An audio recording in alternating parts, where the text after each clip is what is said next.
Hello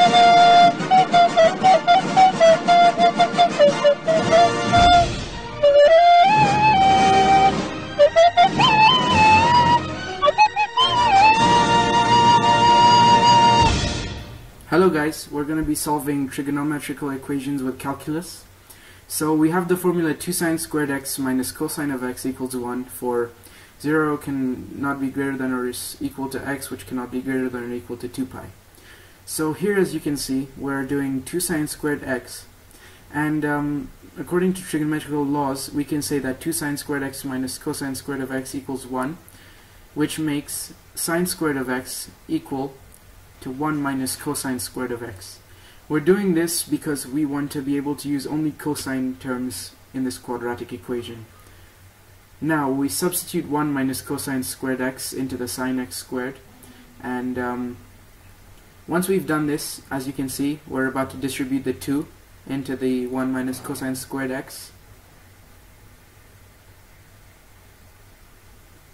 So now that we have a quadratic in cosine, which is 1 minus negative 2 cosine squared x minus cos x plus 1 equals 0. We can now, to make it a little bit easier to work with, multiply by negative 1 to make the x squared coefficient positive. So we're doing 2 cosine squared x plus cos x plus negative 1 equals 0.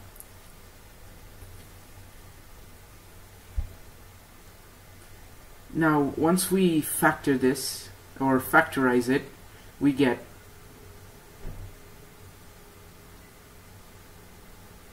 open brackets 2 cosine of x minus 1 and cosine of x plus 1, which are both equal to 0.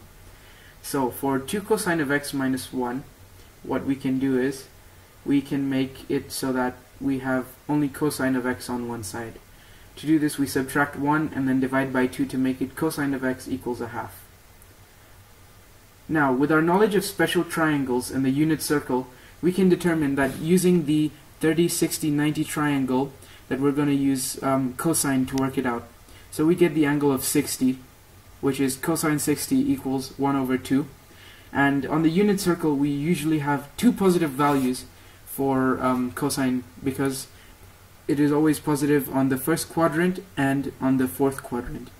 So now we're going to go up by increments of 60, which is in radians pi over 3. And we go, the first time it's positive is in the first quadrant, where we get pi over 3. We then keep going on past the third quadrant and into the fourth quadrant, where once again cosine is positive, which is where we get 5 pi over 3. Hence we can say that cosine of x equals to pi over 3 or 5 pi over 3, and when cosine of x is equal to negative 1, cosine of x is always equal to pi. Thank you for watching. I hope you learned something. Bye bye.